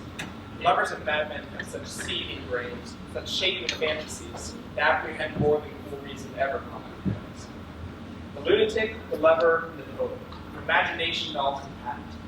One sees more devils than vast hell can hold, that is, the madman. The lover, all is frantic, sees Helen's beauty in the brow of Egypt.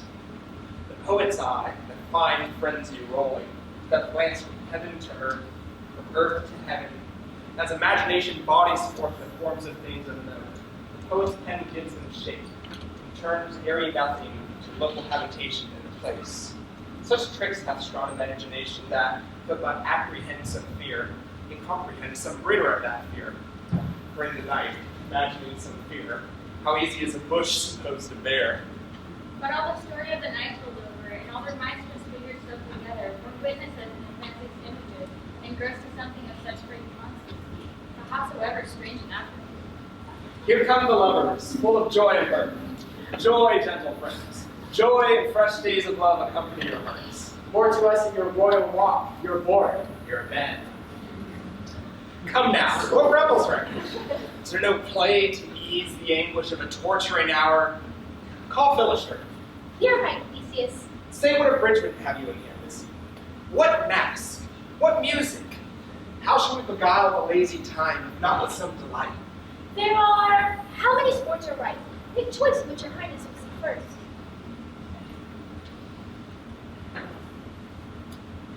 That must seem. That is an old device. Last played when I with thieves being last comforter. That have I shown my love. Tedious brief scene, young Pyramus and his love Thisbe, very tragical mirth. Very tragical? Tedious and brief? That is hot ice and wondrous strange snow. How shall we find the concord of this discord? A play there is, my lord, some 10 words long. But 10 words, my lord, it is too long. Which makes it tedious. For in all the play there is not one word apt, nor one player fitted. Tragical, my noble lord, it is. For Pyramus doth kill himself, which when I saw rehearsed, I must confess, made mine eyes water. More merry tears of loud laughter never shed. We shall hear. No! My noble lord, it is not for you. I have heard it over. It is nothing. Nothing in the world. Unless you can find sport in their intent. Extremely stretched and cruel pain to do you service. I shall hear it. For never anything can be amiss when gentleness and duty do tender it. Go, bid them in. Ladies, to your places.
So please your grace, the prologue is addressed. Let him approach. If we offend, it is with our good will, that you should think we come not to offend, but with good will, to show our simple skill. That is the true beginning of our end. Consider then, we do not come but in despite. We do not come with money to repent you. Our true intent is all for your delight. We are not here. The actors are at hand, and by their show you shall know all that you are like to know. This fellow doth not stand upon points. She hath ridden her prologue like a rough colt. She knows not when to stop. A good moral, my lord. One should not speak unless it is all true. Indeed, she has played the prologue like a child on our recorder, in sound, but not in government. Her speech was like a tangled chain. Nothing impaired, but all disordered. Who is next?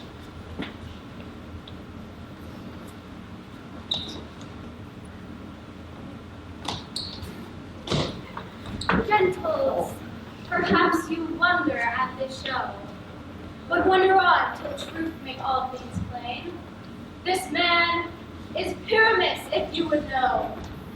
His beauty's lady Thisbe is certain. This man with line and rough cast doth present wall.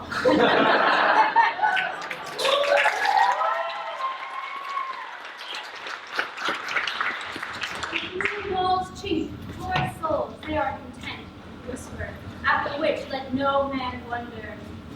This man with lantern, dog, and bush of thorn.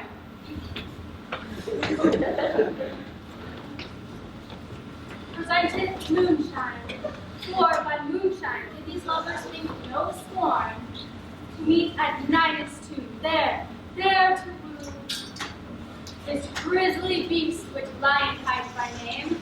The trusty Thisbe coming first by night did scare away, or rather did fright.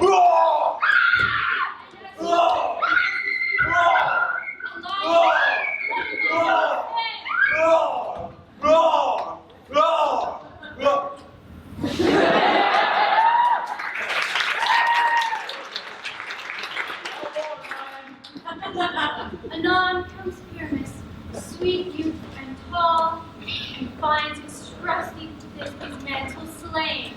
At the which, with blade, with bloody blade, he bravely broaches boiling bloody breast. And Thisbe, tearing in mulberry shade, his dagger drew and died. And as for the rest, let lion, moonshine, wall, and lovers twain at large discourse, while here they do remain. I wonder if the lion be to speak. No wonder, my lord. One lion may when many asses do.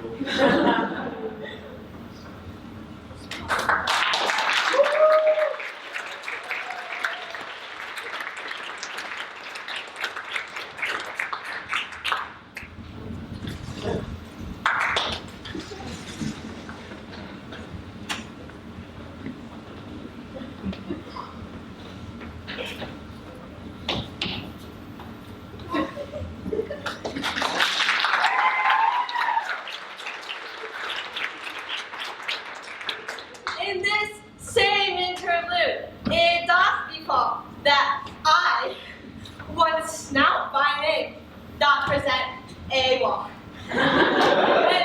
and such a wall as I would have you think, that had in it a cranny hole or a chink, through which the lovers Pyramus and Thisbe did whisper often, very secretly.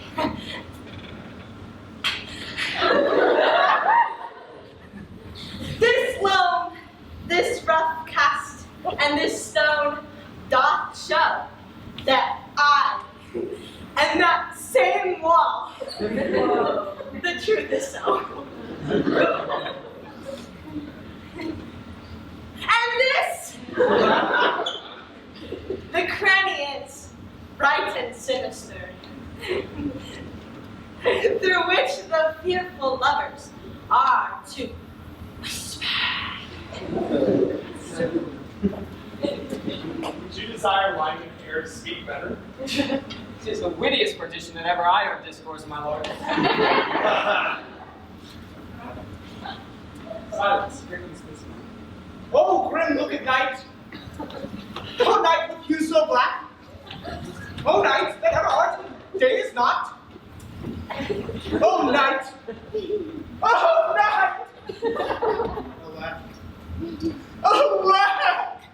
Alack. I think my Disney's promises forgot. And thou, oh wall, oh sweet, oh lovely wall, that stands between her father's ground and mine. Thou wall, oh sweet and lovely wall, give me that to blink through with mine eyes. Thanks, courteous wall. Jove shield thee well for this. And what see I? No Bisbee do I see. O wicked wall, for whom I should know this, cursed be thyself for thus deceiving me. The wall, methinks, being sensible, should curse again. No, in truth, sir, she should not. Deceiving me is Bisbee's cue. She is to enter now. I am to spire through the wall. Yes, here she comes.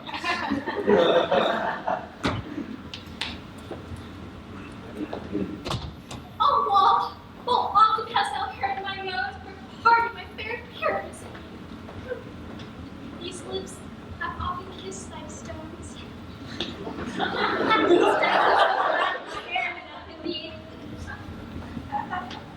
I see a voice. Now it will apply to the wall to spine. I can hear my Bisbee's face. Bisbee? My love. Thou art my love of me. Think what thou wilt. I am thy lover's grace, like Libandian, and trusty still. And I like Helen, but the fate to be killed. Oh, kiss me through the hole of this vile wall.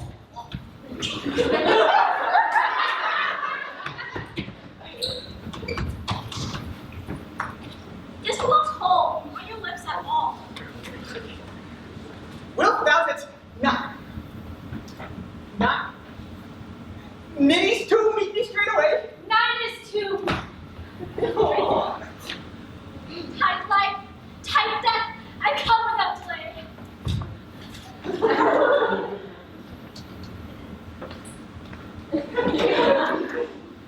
And thus have I, wall,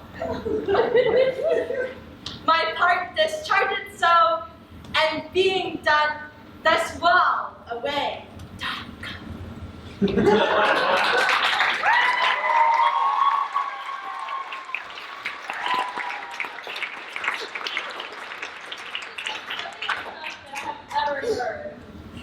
The best of this kind are but shadows. The worst are no worse, with imagination.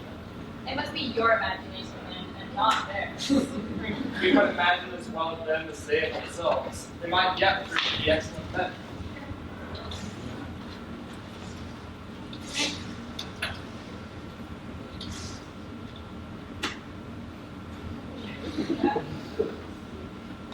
You lady, you who know how to feel.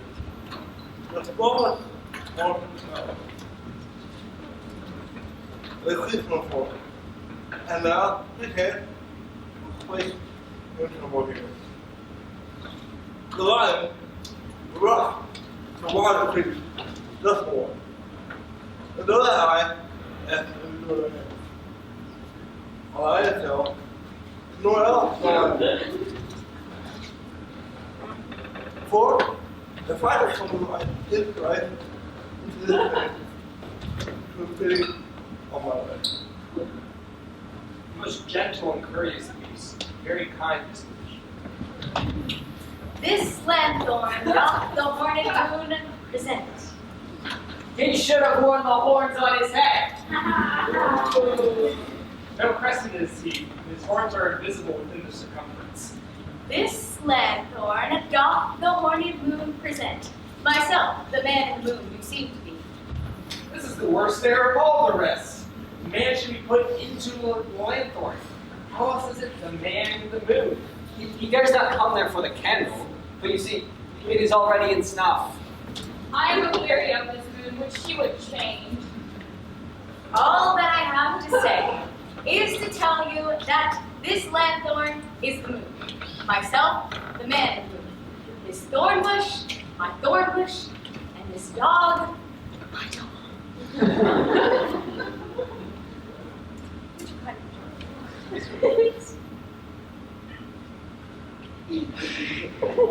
Like, all these should be in the landfill.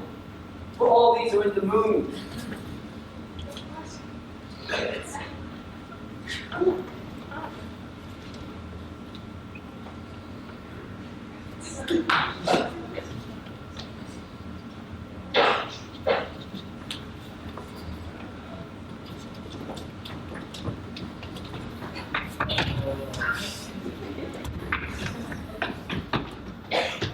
Silence, silence! Here comes Bisbee.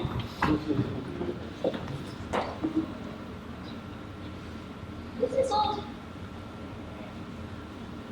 Ninny's tomb. Nidus tomb. Nidus' tomb. Where's my love? Roll! Roll! Roll! Roll! Roll! Roll! Roll!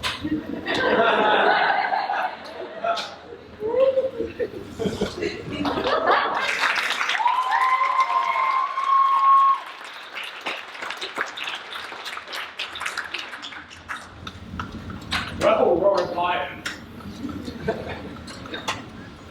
Well run, Bisbee. Well shown, good. Truly, the moon shines with good grace. One mouse lion. Then came Pyramus. Sweet moon, I thank thee for thy sunny beams. I thank thee, moon, for shining now so bright, for by thy gracious, golden, glittering gleams, I perceive the truest is beside it. But stay, O white, what mark for night? What dreadful goal is here? Eyes, do you see? How can it be? Oh, painted duck, oh dear, thy mental good, what? Stained with blood? Approaching furies fell, oh fates, come, come, cut bread and drum, quail, quake, conclude, and quell. This passion and the death of your friend go near to make a man look sad. You threw my heart, but I pity the man. Wherefore nature didst thou lions frame? Since lion vile hath here deflowered my dear. Who is no, who was the fairest dame that lived, that loved, that liked, that looked with cheer? Come tears confound, outsword and wound, the path of Pyramus, I, that left path, where heart doth pop. Thus die I, thus, now am I dead. No die, now am I fled. No die, thy soul is in the sky. Come, with thy like moon, take thy flight. Now die!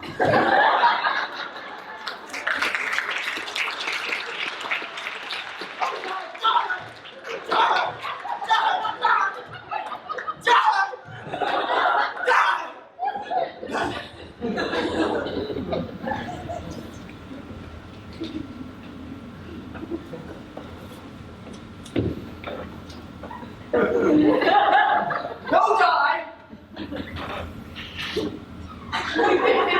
But an ace for him, for he is but one. Less than an ace, man. He is dead. He is nothing. With the help of a surgeon, you might yet recover. Yeah, it is. How chance the moon is gone before Bisbee comes back and finds her lover? She'll find it by starlight. Here she comes.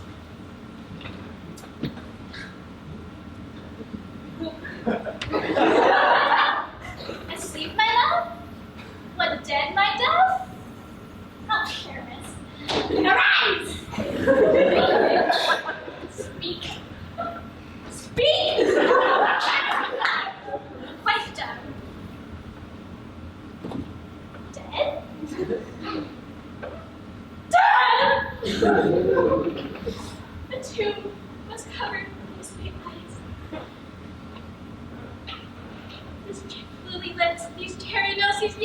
blossom cheeks are gone. Are gone. Lovers make moan. His eyes were as green as weeks. Oh, sister sweet, come to me. With hands as pale as milk, lead him in gore since you have shorn with shears his thread of silk. Tongue, not a word. Have trusty sword. Come, lady, I rest, I rue.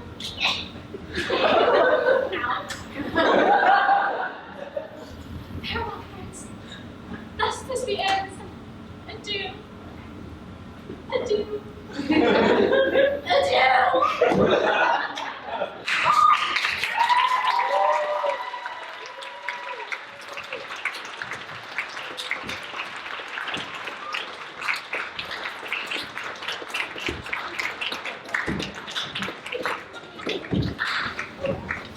Lion moonshine are like a very dead. And wall too. No, I assure you, the wall is down on part of the house. Would it please you to hear the epilogue? No! No epilogue, I pray you. For your play needs no excuse. Never excuse. When the players are all dead, there's none to be punished. Eric, he had written that taking himself to Frisbee's garter would have been a fine tragedy. And so it is, very notably discharged.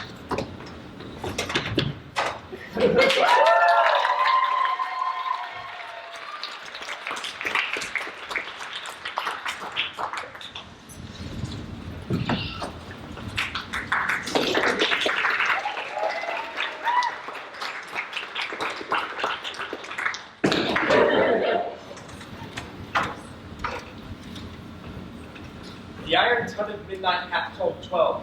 Lovers, to bed. It's almost fairy time. I fear we shall not sleep this coming morn as much as we this night have overwatched. Sweet friends, to bed.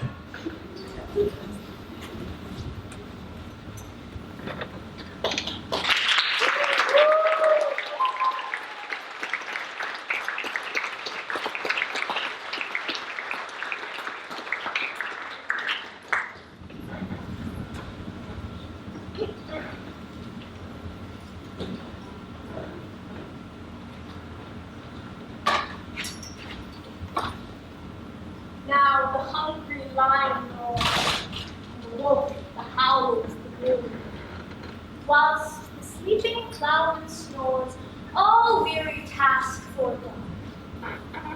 Now it is the time of night, the graves all gaping wide, everyone lets forth his sprite, the church-way paths to glide.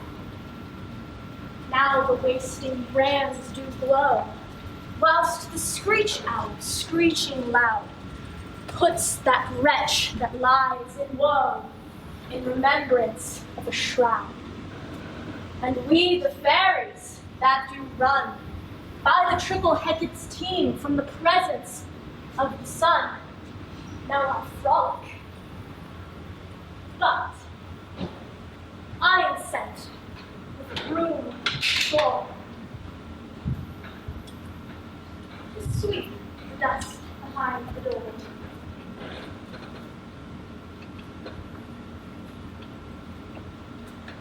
Through this house.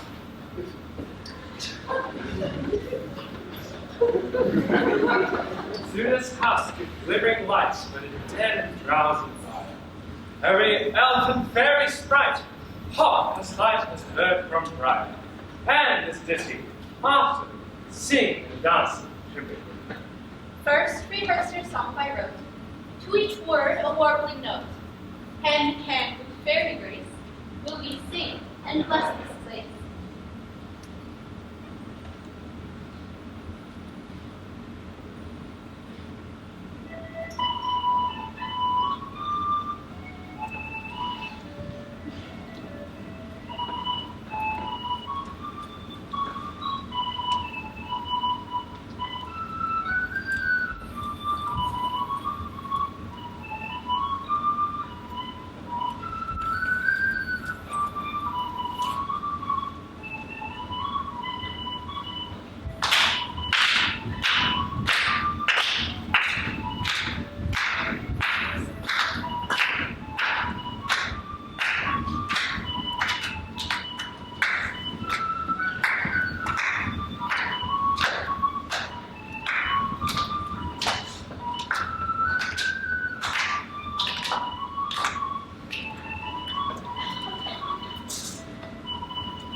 house each very strange, now until the break of day.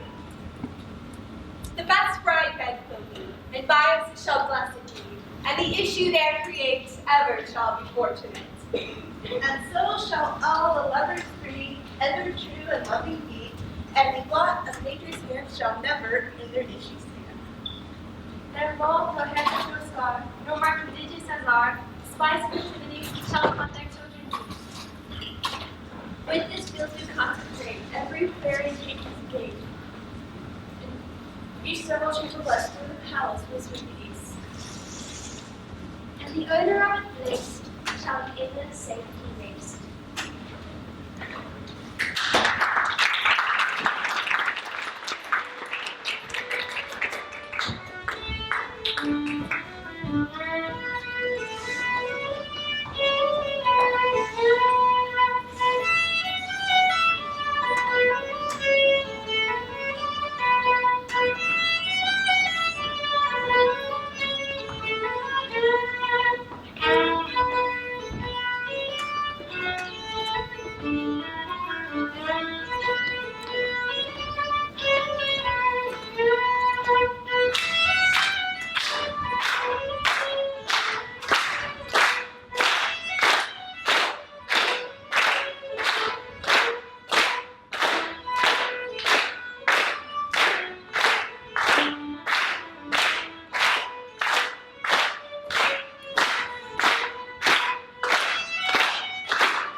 And we can... That you have been slumbering here, while these visions did appear. And this weak and idle theme, no more yielding but a dream. Gentles, do not reprehend, if you pardon, we will mend. And as I am an honest puck, if we have unearned luck, yet to escape the serpent's tongue, We will make amends ere long. Else the puck will I recall. So good night unto you all. Give me your hands if we be friends, and we all shall restore amends.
everyone for coming to our edition of Midsummer Night's Dream. We're so happy you guys are here. Hopefully you guys enjoyed it. It sounds like you did. I'd like to give a quick thank you. Obviously, we'd like to thank our cast, the costume department, lighting department, and the props department. They all did a wonderful job. As you guys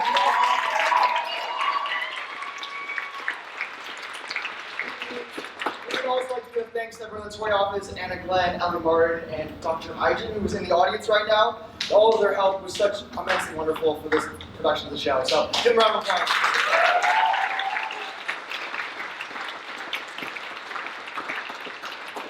One last thing we have is our wonderful director, Emily Stark.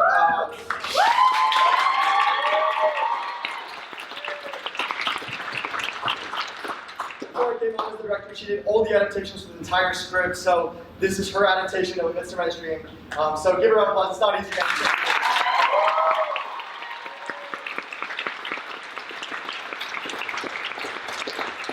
And the last thing before we send the cast out to you guys, so you guys can get hugs and photos, we like to give our dedication to Cameron Hewlin. So Emily has a quick word on who Cameron is and why we decided to dedicate the play to him. Yes. So Cameron and I are both in the same Torrey cohort and have been since freshman year, even through COVID. He had actually intended to participate in the play as Moth because they only have 2 lines.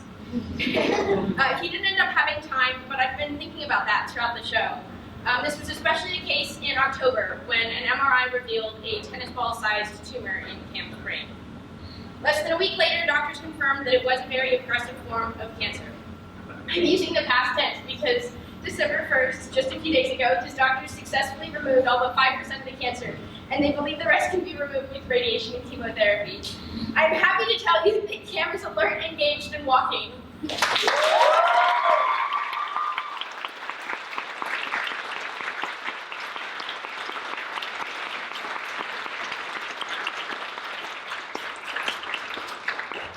This play that we just performed is a tiny picture of what God has done for Cam. As cast and crew, we all work together to create a play that is bigger and better than the sum of its parts. In the same way, God has raised up a whole community of friends, family, church members, students, nurses, surgeons, and even strangers to support him, his girlfriend Allie, and his family through this. God is overwhelming them with love and support and miracles to show his power. And here we have a play that shows just how powerful and influential those things can be, even from rude mechanicals. Stage tricks, invisible fairies, and magical love potions are all well and good, but they're nothing compared to God-given miracles.